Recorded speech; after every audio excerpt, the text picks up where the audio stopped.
Assalamu alaikum everyone, this is Saif Ahmed, your physics teacher, and I welcome you all to my YouTube channel PhiCraft. So in this lecture we are going to elaborate more concept about the chapter the turning effect of the forces. So let's start from the concept of couple. So students, daily life में हमने drive करते हुए बहुत दफ़ा steering wheel को turn किया होता है। अगर आप इस स्टीयरिंग व्हील की मूवमेंट को ऑब्जर्व करें तो हम एट द सेम टाइम दो फोर्सेस लगा रहे होते हैं, एक लेफ्ट पे और एक राइट पे। अब हम उन फोर्सेस की अगर डायरेक्शन को ऑब्जर्व करें तो आप देख सकते हैं बेटा कि एक साइड पे जो फोर्स लगती है वो स्टीयरिंग व्हील को अप साइड मूव करवाती है, that's mean up side rotate करवाती है, और जो दूसरी फोर्स लगती है उसी स्टीयरिंग व्हील पे वो उसको डाउन साइड रोटेट करवाती है। सो इससे हमें क्या पता चल रहा है स्टूडेंट्स कि हम जो फोर्सेस लगा रहे हैं वो इक्वल इन मैग्नीट्यूड है but opposite in direction. That's mean दोनों जो फोर्सेस है वो इस time anti parallel to each other है। इसी कॉन्सेप्ट को अगर हम डेफिनेशन की फॉर्म में अंडरस्टैंड करें, सो डेफिनेशन जो कपल की बनती है, a couple is a pair of forces, that's mean हम एट द सेम टाइम दो फोर्सेस को कंसीडर कर रहे हैं। सो कपल के लिए जो पहली कंडीशन है वो ये है कि पेयर ऑफ फोर्सेस का होना चाहिए, दैट्स मीन आपके पास टू फोर्सेस होनी चाहिए equal in magnitude. That's mean अगर 10 न्यूटन की एक फोर्स है तो दूसरी फोर्स को भी 10 न्यूटन का होना चाहिए। ऑपोजिटली डायरेक्टेड, दैट्स मीन अगर एक अप साइड जा रही है स्टूडेंट तो दूसरी कहाँ होगी, डाउन साइड होगी। And displaced by the perpendicular distance, और इनके दरमियान इन बिटवीन जो डिस्टेंस होगा हम इस डिस्टेंस को परपेंडिकुलर डिस्टेंस स्टूडेंट्स कंसीडर करेंगे। अगर इस डायग्राम को हम दोबारा देखिए तो यहाँ पे बेटा देखिएगा, आप स्टीयरिंग व्हील के ऊपर जो यहाँ पे फोर्स लगा रहे हैं ये अप साइड है जो कि एक हाथ से ऑब्वियसली लग रही है, और जो दूसरे हैंड से लग रही है स्टूडेंट्स ये डाउनवर्ड है। क्लियर? और इनके दरमियान जो ये डिस्टेंस है स्टूडेंट्स, ये इनके दरमियान परपेंडिकुलर डिस्टेंस होता है। क्लियर? इस डायग्राम को एक दफ़ा दोबारा देख लीजिए स्टूडेंट्स। हम किसी चीज़ के ऊपर फोर्स लगा रहे हैं और हम ये डेली लाइफ में बहुत दफ़ा ये प्रोड्यूस भी करते हैं कपल। क्लियर? सो ये हम क्या कर रहे हैं, एक फोर्स, एक ऑब्जेक्ट है, इसके ऊपर हम यहाँ फोर्स लगा रहे हैं 5 न्यूटन की स्टूडेंट्स, और यहाँ फोर्स लगा रहे हैं 5 न्यूटन की अगेन। इसके दरमियान ये जो कंप्लीट डिस्टेंस है ये परपेंडिकुलर डिस्टेंस कंसीडर किया जा रहा है क्योंकि ये दोनों फोर्सेस के साथ स्टूडेंट्स कौन सा एंगल बना रहा है, 90 डिग्री बना रहा है। क्लियर? सो इस डिस्टेंस को हम कोई ना कोई नाम दे देते हैं। फॉर एग्जांपल हम इसको x नाम दे देते हैं, और इन फोर्सेस को हम रिप्रेजेंट करते हैं ऑब्वियसली F सिंबल से। सो अगर हम इसके फार्मूला के ऊपर थोड़ा सा देखें तो स्टूडेंट्स, अगर आप यहाँ पे देखो तो आपको एक वर्ड नज़र आ रहा है, मोमेंट और टॉर्क ऑफ अ कपल। तो ये वर्ड आपने अपने माइंड में ज़रूर रखना है P2 या P4 की प्रैक्टिस करते हुए। अगर आपको कहीं ये वर्ड नज़र आए तो फिर आपको ये फार्मूला लगाना पड़ेगा जो कि फार्मूला है किस चीज़ का, कपल का। सो दैट्स मीन कि हम इस वर्ड को प्रॉपर प्रोनाउंस कर लेते हैं, मोमेंट ऑफ अ कपल। अगर ये वर्ड आए या टॉर्क ऑफ अ कपल या ये वर्ड आए तो हम ये फार्मूला लगाएंगे जो कि आपके सामने लिखा हुआ है। इस फार्मूला में ये जो सिंबल है टॉर्क का, ये स्टूडेंट रिप्रेजेंट कर रहा है टॉर्क ऑफ अ कपल या मोमेंट ऑफ अ कपल को रिप्रेजेंट कर रहा है। इसके साथ ही अगर हम ये देखें तो ये ऑब्वियसली फोर्स को रिप्रेजेंट कर रही है, और ये x इन दोनों फोर्सेस के दरमियान जो परपेंडिकुलर डिस्टेंस है स्टूडेंट्स ये उसको रिप्रेजेंट कर रहा है। हम इसकी एक एग्जांपल सॉल्व करते हैं तो इंशाल्लाह ये बहुत ही आपके लिए आसान हो जाएगा। आपको एक गिवन कंडीशन के अंदर एक रॉड के ऊपर दो एंटी पैरेलल फोर्सेस लगी नज़र आ जाएंगी। अगर आप यहाँ पे देखिए स्टूडेंट्स तो ये फोर्स कितनी है, 10 न्यूटन। यहाँ पे देखिए तो ये फोर्स कितनी है, 10 न्यूटन अगेन। क्लियर? और हमने क्या फाइंड आउट करना है, हमने कपल फाइंड आउट करना है, टॉर्क फाइंड आउट करना है। टॉर्क ऑफ अ कपल या मोमेंट ऑफ अ कपल हम फाइंड आउट कर सकते हैं।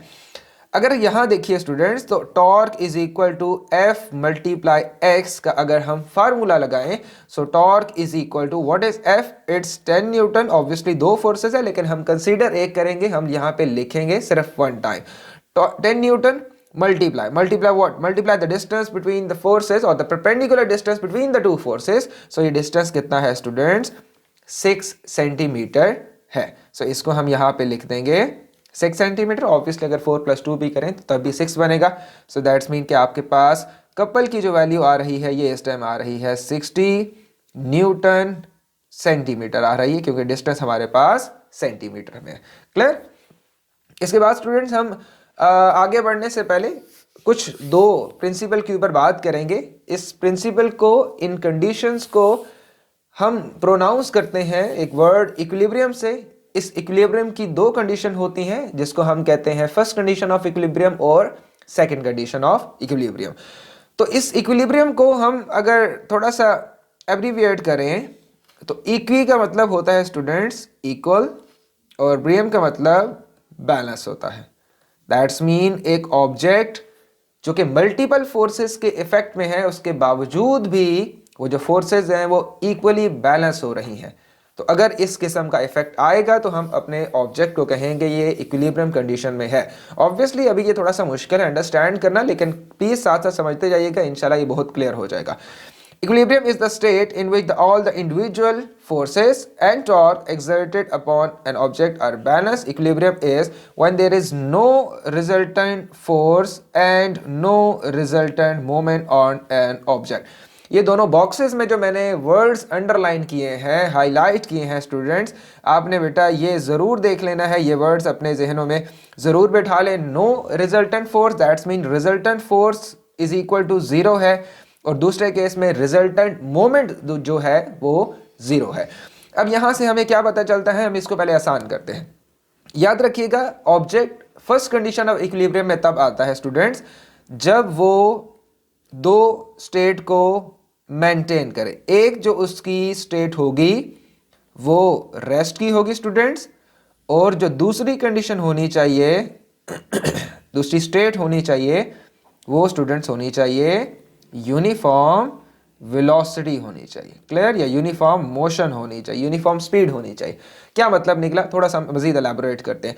याद रखिएगा अगर रेस्ट पे होगा सो जितनी वर्टिकल फोर्सेस इस ऑब्जेक्ट से डाउनवर्ड लग रही होंगी उतनी वर्टिकल फोर्सेस अपसाइड भी लग रही होंगी। क्लियर? क्या मतलब निकला? हम इसको अगेन आसान करते हैं। ध्यान से बेटा देखिएगा, रिजल्टेंट फोर्स का स्टूडेंट्स फार्मूला होता है न्यूटन सेकंड लॉ के मुताबिक F is equal to M A, या resultant force is equal to M A. Clear? ध्यान से देखिएगा अगेन, अगर मैं यहां पे किसी तरह एक्सेलरेशन को 0 कर दूं स्टूडेंट्स तो क्या होगा बेटा कि रिजल्टेंट फोर्स की जो वैल्यू होगी वो ऑटोमेटिकली क्या हो जाएगी, 0 हो जाएगी। दोबारा देखें, रिजल्टेंट फोर्स को क्या हमने बनाना है, 0 बनाना है। क्यों बनाना है? ताकि कंडीशन ऑफ इक्विलिब्रियम फुलफिल हो जाए, फर्स्ट कंडीशन ऑफ इक्विलिब्रियम। और ये तब ही पॉसिबल है जब एक्सेलरेशन की वैल्यू क्या होगी स्टूडेंट्स, 0 होगी, क्योंकि मैथ तो ऑब्वियसली 0 नहीं हो सकता। Okay, back to the points. Acceleration 0 कब होती है? जब ऑब्जेक्ट किस कंडीशन में होता है, रेस्ट पे होता है। एक्सेलरेशन 0 कब होती है? जब ऑब्जेक्ट यूनिफॉर्म वेलोसिटी से मूव करता है। इन दोनों कंडीशन में स्टूडेंट्स एक्सेलरेशन 0 होगी, सो रिजल्टेंट फोर्स की जो वैल्यू आएगी हमारे पास वो 0 आएगी। अगेन ऑब्जेक्ट यूनिफॉर्म वेलोसिटी से मूव करेगा, रिजल्टेंट फोर्स की वैल्यू क्या आएगी, 0 आएगी। ये बेटा रिजल्टेंट फोर्स होती है क्या? मैं इसको आसान करके आपको समझा देता हूं। सिंपल सी बात है, अगर आप डोर को अंदर से क्या कर रहे हो, पुल कर रहे हो, अंदर की तरफ उसको खींच रहे हो ताकि वो डोर ओपन ना हो, और आप फोर्स लगा रहे हो 10 न्यूटन की। बाहर से कोई इंसान 10 न्यूटन की वही फोर्स बाहर की तरफ लगाता है, उस डोर के पुल कर रहा है, तो क्या होगा?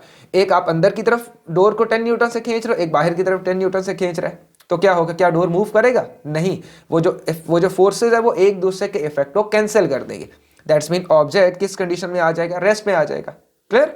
इस तरह की कंडीशन को हम कहते हैं जहां पे रिजल्टेंट फोर्स, फॉर एग्जांपल अगर फॉरवर्ड फोर्स 5 न्यूटन की थी और बैकवर्ड फोर्स 5 न्यूटन की थी, लेफ्ट साइड फोर्सेस जो है वो 5 न्यूटन की लग रही है, राइट साइड फोर्सेस भी 5 न्यूटन की लग रही है, तो ये एक दूसरे के इफेक्ट को कैंसिल करती हैं और आपके पास आंसर क्या आता है, net effect of forces, net resultant forces आपके पास क्या आ जाता है, 0 आ जाता है।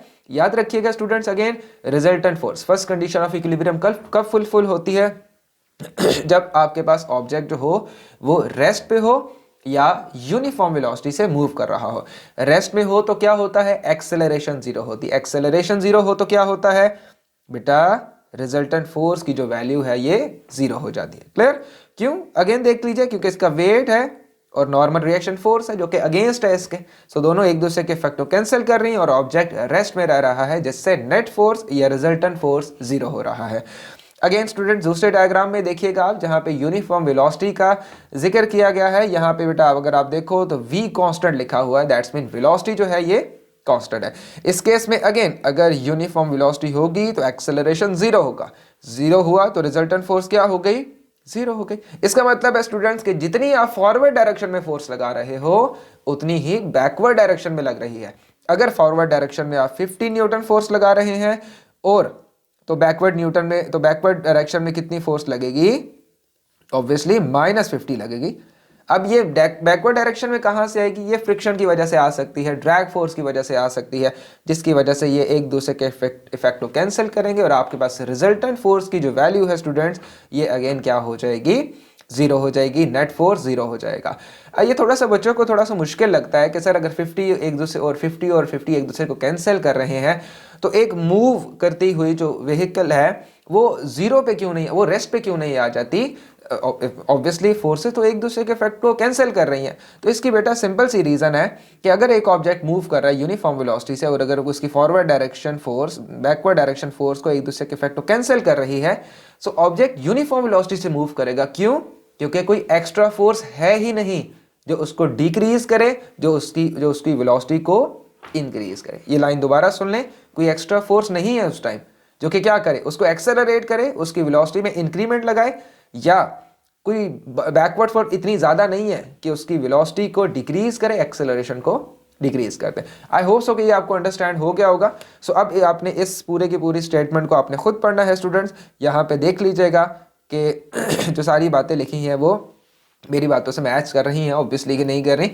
जिसमें आप देखिएगा कि जो ऑब्जेक्ट की वेलोसिटी है वो जीरो हो तो ऑब्जेक्ट दैट्स मीन रेस्ट पे है तो रिजल्टेंट फोर्स जीरो है। ऑब्जेक्ट कांस्टेंट वेलोसिटी से मूव कर रहा हो तो एक्सेलरेशन अगेन जीरो है और ऑब्जेक्ट फर्स्ट कंडीशन को फुलफिल करता है। इसके बाद हम चलते हैं स्टूडेंट्स के कभी कभार फर्स्ट कंडीशन ऑफ इक्विलिब्रियम जो है वो फुलफिल नहीं हो रही होती, ठीक है। उसके पीछे बहुत सी रीजंस होती हैं। यहां पे हम एक कंडीशन को पढ़ते हैं कि अगर एक ऑब्जेक्ट इक्विलिब्रियम को मेंटेन ना करे फर्स्ट कंडीशन ऑफ इक्विलिब्रियम की वजह से, लेकिन वो रोटेट करने की एबिलिटी रखता है, तो हम उसको फिर किस एंगल से अंडरस्टैंड करेंगे। अब हम इस पर्पस को समझने के लिए इंट्रोड्यूस करवा रहे हैं सेकंड कंडीशन ऑफ इक्विलिब्रियम, जिसका आपके आगे मोमेंट के जितने भी पोर्शन रहते हैं उन सब से लेना देना है। Clear? The second condition of equilibrium states that net torque acting on the object must be zero. Again students वही बात, ऑब्जेक्ट सेकंड कंडीशन को कब फुलफिल करेगा, जब अगेन ऑब्जेक्ट किस कंडीशन में होगा, रेस्ट पे होगा। रेस्ट पे होता है तो क्या होगा स्टूडेंट, एक्सेलरेशन जीरो होगी, उससे क्या होगा, रिजल्टेंट मोमेंट जीरो होगा। रिजल्टेंट मोमेंट क्या होगा स्टूडेंट, जीरो होगा। एक्सेलरेशन होने से क्या हो रहा है, क्योंकि आपको रिजल्टेंट मोमेंट का फार्मूला पता है स्टूडेंट्स, क्या हमने कल क्या पढ़ा था, resultant moment is equal to clockwise minus anti clockwise. या क्लॉकवाइज मोमेंट को लेते हुए हम किसको मल्टीप्लाई करते हैं, फोर्स मल्टीप्लाई परपेंडिकुलर डिस्टेंस, यही हमने कल पढ़ा था ना। तो अगर आप इस फोर्स को देखें, इस फोर्स में भी एक्सेलरेशन या एंगुलर एक्सेलरेशन हम कह सकते हैं इन्वॉल्व हो रही है, जिसकी वजह से इस फोर्स का जीरो होना, दैट्स मीन इसके अंदर जो एक्सेलरेशन है उसका जीरो होना जरूरी है या इसके इफेक्ट का होना जीरो होना जरूरी है। क्लियर?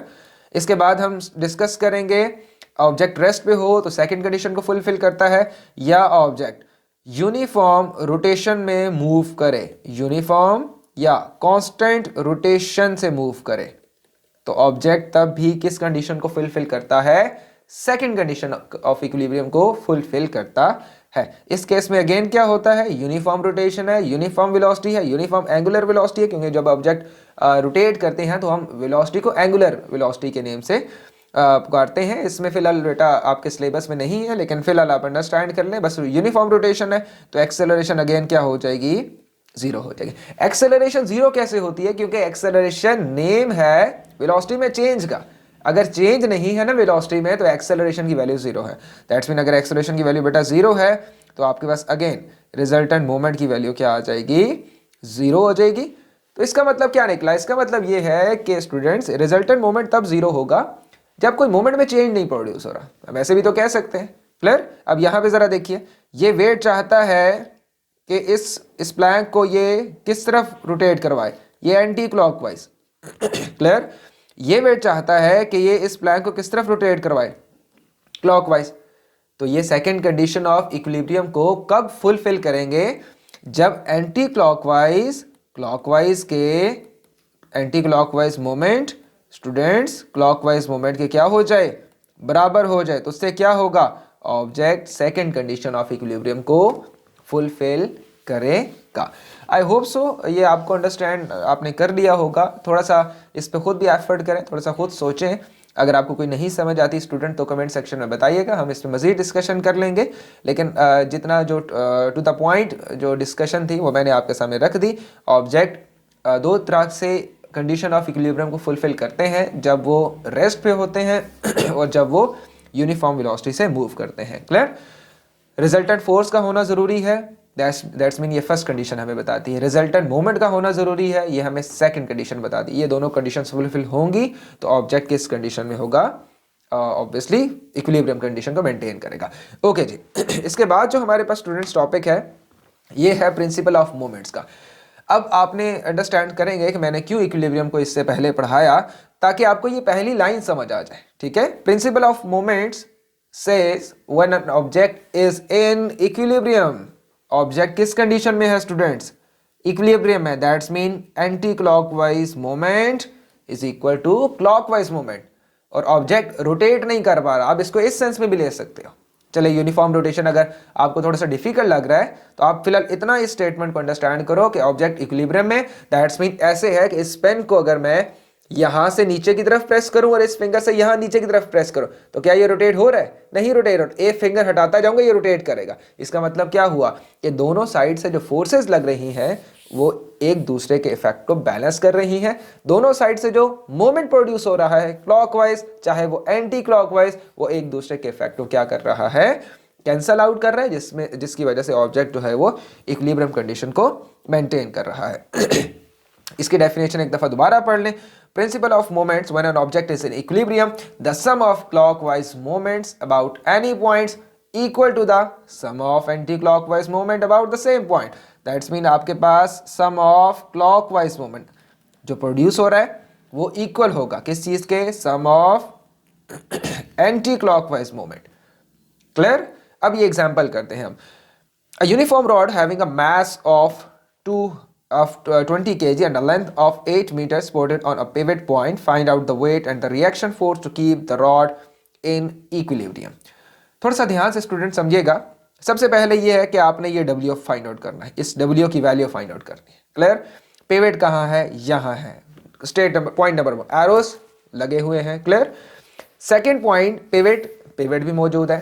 थर्ड पॉइंट था कि आपने ये देखना है कि काउंटर क्लॉकवाइज है या एंटी क्लॉकवाइज है। आपने देखना था कि हर फोर्स का पिवट से डिस्टेंस कितना है। क्लियर। एक पॉइंट स्टूडेंट्स मैं यहां पे बेटा आपको बता रहा हूं, जरा ध्यान से देखिएगा।